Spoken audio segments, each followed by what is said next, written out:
Sejarah berdirinya Pondok Pesantren Darul Manan.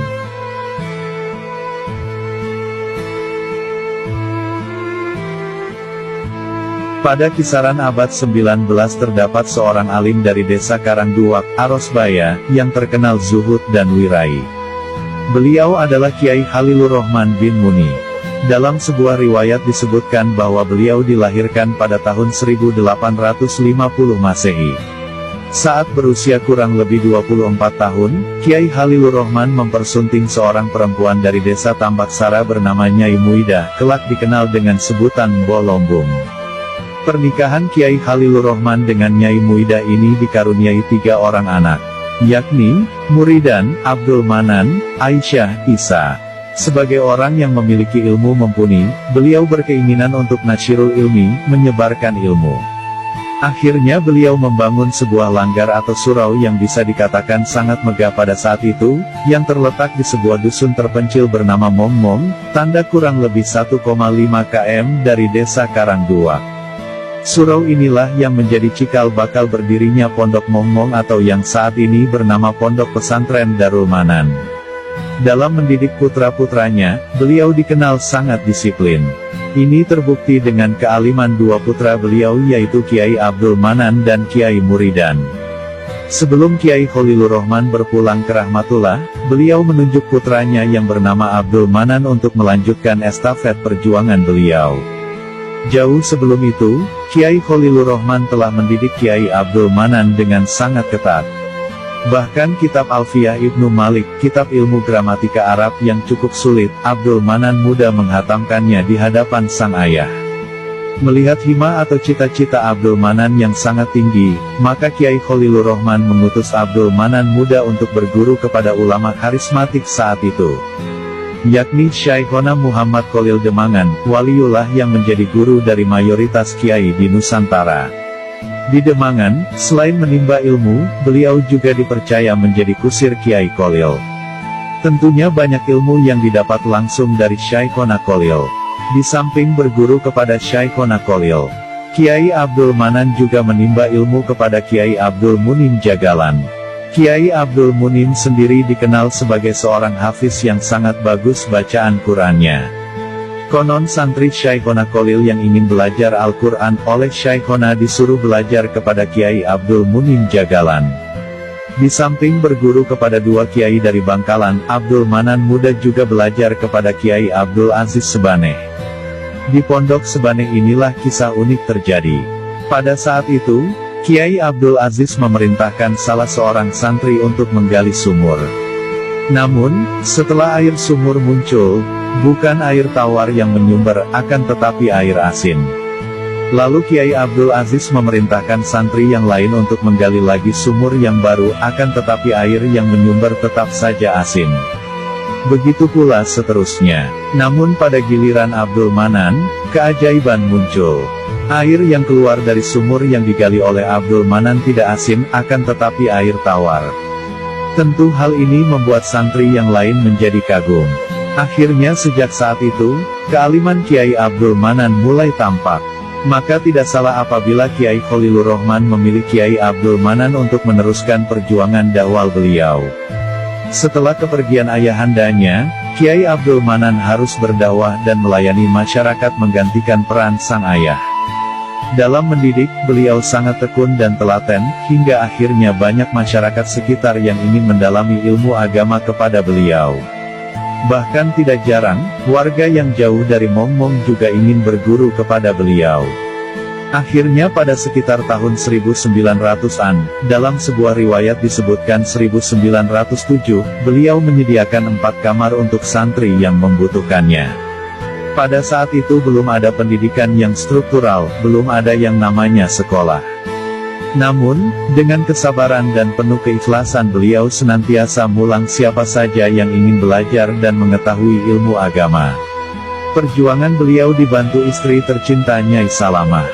Nyai Salamah merupakan putri dari Kiai Abdul Karim Air Mata Arosbaya. Dengan Nyai Salamah inilah beliau dikaruniai 9 anak, yaitu Jabiro, Zubair, Afifah, Hindun, Masturah, Syuaib, Mukhtar, Husna, Abdul Gofar. Kelak putra-putri beliaulah yang akan meneruskan perjuangan beliau. Dalam berjuang, Kiai Abdul Manan tidak pernah kenal lelah, bahkan di usia yang sudah sepuh, beliau tetap istiqomah. Namun dalam usia yang sudah lanjut tentu kekuatan fisik beliau berkurang. Akhirnya pada hari Rabu Legi 01 Jumadil Akhir 1361 Hijriah, atau bertepatan dengan tahun 1942 Masehi, di usia yang ke-70 beliau dipanggil oleh Yang Maha Kuasa.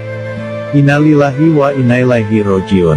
Awan kedukaan begitu kelabu menyelimuti hari itu, tumpahan air mata mengalir deras. Orang alim yang sangat dicintai masyarakatnya pergi untuk selamanya menghadap Sang Pencipta.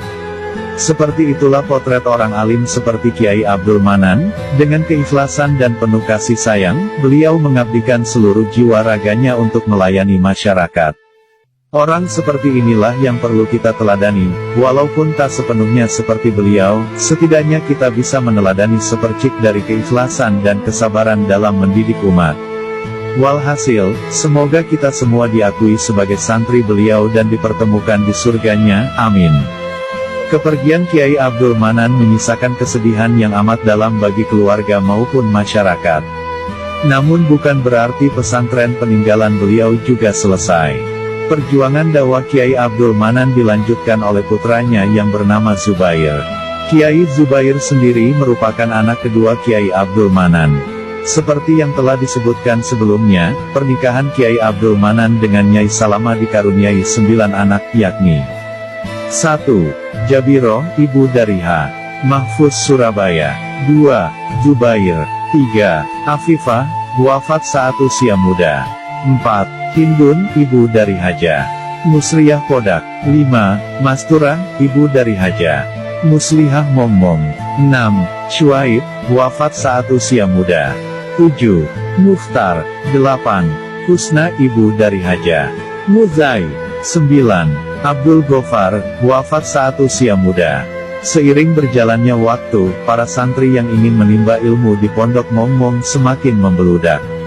Akhirnya pada tahun 1959 Masehi, Kiai Zubair membangun sebuah masjid yang terletak sekitar 50 meter ke selatan dari Langgar Sepo.